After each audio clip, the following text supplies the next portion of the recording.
राजनीति में पन्ना प्रमुख नहीं घर प्रमुख बनाएंगे, उक्त उद्गार है पूर्व विधायक लक्ष्मण तिवारी के सिरमौर विधानसभा क्षेत्र पर पिछड़ने का आरोप लगाते हुए पूर्व विधायक ने बिजली संकट के साथ साथ अन्य समस्याओं को उठाते हुए कहा कि निर्वाचित जनप्रतिनिधियों की अनदेखी के चलते बदतर स्थिति में है। उन्होंने कहा कि सिरमौर सब्दावना मार्ग में बरदहा घाटी में टनल निर्माण पूरा हो जाने पर जहां घाटी में अधिक समय लगता है वहीं लूट और एक्सीडेंट होना बंद हो जाएगा। इसी तरह हजारलिंग शिव मंदिर के पास टमस नदी में पुल बन जाने के बाद विश्व विख्यात मंदिर पर्यटक स्थल बनेगा। इसी तरह केवटी जलप्रपात सिरमौर का ऐतिहासिक स्थल है जिससे क्षेत्र जनों को रोजगार के अवसर उपलब्ध होंगे। उक्त आशय की जानकारी पत्रकार वार्ता के दौरान दी है। आपको बता दें कि पूर्व विधायक जन अस्मिता यात्रा के संयोजक लक्ष्मण तिवारी ने कई जल कल्याणकारी योजनाओं को लाने की बात कही। श्री तिवारी ने कहा कि एक जमाना था जब कतिपय लोगों द्वारा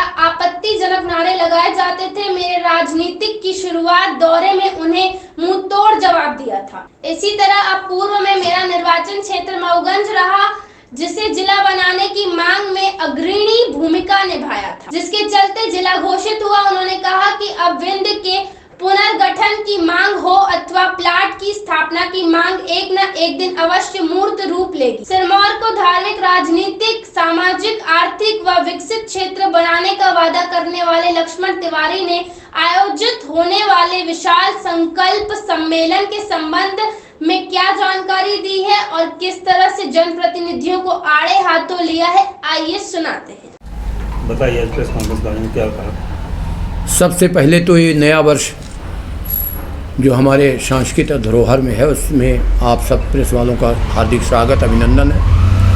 आज प्रेस हमें इस हर्ष के और खुशी के अवसर पर करना पड़ रहा है कि सिरमौर विधानसभा क्षेत्र की जनता जो हमने लगभग 2 साल से लगातार परिश्रम करके उनके संपर्क में आए, तो उनके तरफ से आगामी 27 अप्रैल जवा जनपद का जो मैदान है, अगर वो छोटा पड़ेगा तो जवा के बगल में एक मैदान है नगमा के किनारे पर।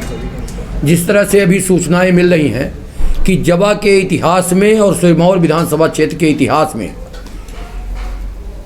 25,000 लोग संकल्प पारित करने जा रहे हैं। उन्होंने हमें आमंत्रित किया है ये भी जिम्मेदारी दिया है कि आपके माध्यम से सम्मानित पत्रकार बंधुओं को जन जागरण करते हुए जन सामान्य को ये सूचना चली जाए कि हम 25,000 लोग अपने भाड़े किराया खर्चा से एकत्रित होकर हम इस बात का संकल्प लेंगे कि सिरमौर विधानसभा क्षेत्र जो विगत 15 वर्ष से जिसमें ग्रहण लगा हुआ है, विकास की राह ही नहीं देख पा रहा है और कहीं न कहीं एक तरीके से ना कोई वहाँ कोई विकास का अलग से कोई प्रस्ताव है, जबकि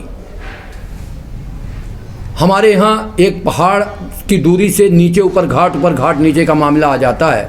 इसको सामान्य करने के लिए जिसकी लागत लग सकती है, पर 1.5 मिनट में हम नीचे पटेहरा से सिरमौर आ जाएंगे टनल के माध्यम से। जिस तरह से चोराहट का ये टनल बना है, चोराहट का टनल तो उपयोगिता है कि आप सिंगरौली जाएंगे और आगे जाएंगे, और इस टनल बन जाने से आप प्रयागराज जाएंगे सीधे, आप सीधे कानपुर जाएंगे, आप सीधे मानिकपुर जाएंगे, आप सीधे डभौरा जाएंगे, आप सीधे इस इलाके को उत्तर भारत की तरफ आप इस टनल के बन जाने से, रोड बन जाने से, चूँकि ये बड़ी सारगर्भित रोड है लोगों के जन कल्याण के लिए, इसलिए एक टनल बनाने का संकल्प रहेगा। दूसरा संकल्प रहेगा इस रीवा जिले में नहीं, विश्व के धरोहर में हजारलिंगी, अगर आपने नाम न सुना हो, हजारलिंगी एक स्थान है जहाँ शंकर भगवान हजारलिंगी हैं।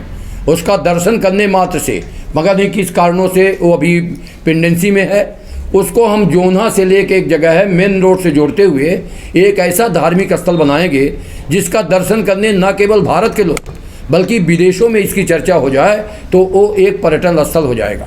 हमारे यहाँ इस ज़िले में और ख़ासतौर पर सिरमौर विधानसभा क्षेत्र में एक केवटी जलप्रपात है। केवटी 1 एकड़ ज़मीन जिसकी उपयोगिता एक गुड़ के पहाड़ से ज़्यादा कहीं हो सकती थी, रोजगार के अवसर मिल सकते थे, उसको इग्नोर कर दिया गया। और ऐसा अद्भुत जलप्रपात है, जलप्रपात कई जगह हैं पूरे भारत में आइए, परंतु एक ऐसा अद्भुत जलप्रपात है केवटी जहाँ से जिसके दर्शन के लिए आज भी उत्तर प्रदेश के प्रत्येक खासतौर पर छुट्टी के दिन कम से कम सैकड़ों वाहन वहाँ पर कतार में पहाड़ों में खड़े रहते हैं, वो विकसित नहीं किया गया, जिससे उसकी महत्ता हमारी घटी है, बढ़ नहीं पाई है। इसी तरह से अभी गर्मी आ गई, सिरमौर और सिरमौर के बगल के एरिया में कोई पानी का साधन नहीं है। आज़ादी के बाद आज भी बड़े बड़े घरों में टैंकर खड़े करें, लोग टैंकर बनवाए हैं छोटे छोटे, ताकि उस टैंकरों से हम घरों में पानी ले जाके गुजारा करते हैं 3 महीना। ये स्थिति आज आज़ादी के बाद सरकार कहती है कि मैंने इतना विकास किया, इतना विकास किया, इतना विकास किया कि लोग टैंकरों में पानी आज भी लेकर के।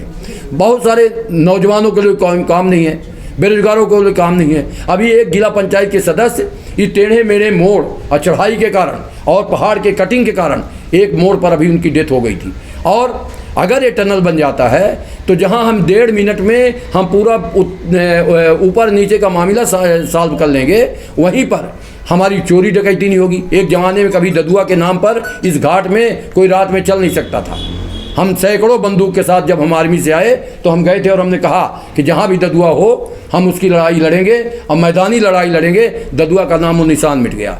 मैं ये कहना चाहता हूँ कि एक्सीडेंटल से हमें बचत होगी, हमें समय की बचत होगी, हम व्यापारिक हमारा प्रतिष्ठान बढ़ जाएगा, और हम जो रीवा जिले से पहाड़ और नीचे ऊपर का कटा हुआ भाग है इसको हम बराबरी करने के लिए इन्हीं तमाम मुद्दों को लेकर, ख़ास तौर पर महंगाई, बेरोजगारी और बिजली की तो इतनी बड़ी समस्या है कि बिजली जलाओ न जलाओ, बिजली लगे या न लगे, लोगों के घर में रोज़ सूचनाएँ आ रही हैं। और यहाँ तक कि अब तो कर्मचारी अधिकारी तरह तरह की बात करते। हमारे रीवा ज़िले में जब कभी एक जनरल क्वेश्चन हुआ करता था कि रीवा ज़िले में रेलवे लाइन कहाँ से जाती है, रेलवे लाइन का कोई एक स्टेशन का नाम बताओ, तो उस ज़माने में एक डभौरा नाम आता था। हम लोग जब पढ़ते थे उस ज़माने की ट्रेन का जो लाइन थी। आज भी डभौरा में अगर कोई महिलाएं यात्री कर रही हैं, उनको अचानक पेट में दर्द हो जाए या किसी तरह से प्राकृतिक जो है काल आ जाए, तो वहाँ पर कोई भी शौचालय की सुविधा नहीं है, वहाँ कोई सिटिंग अरेंजमेंट की सुविधा नहीं है, वहाँ छाया की सुविधा नहीं है। क्या जनप्रतिनिधि हैं? हमने आंदोलन किया, वहाँ ट्रेनें नहीं रुक रही थी, 3 ट्रेन रुकी। आंदोलन मैंने किया और फिर इसके बाद उसका श्रेय लेने कोई और चला गया। हमसे लोगों ने पूछा, हमें नहीं मालूम है कि कौन झंडा फहरा रहा, हमें नहीं मालूम है कि कौन बैनर फहरा रहा, हमें नहीं मालूम है कि कौन इसमें उत्सव मना रहा। हमने कहा कि मुझे नहीं मालूम है कि कौन फहरा रहा है। अब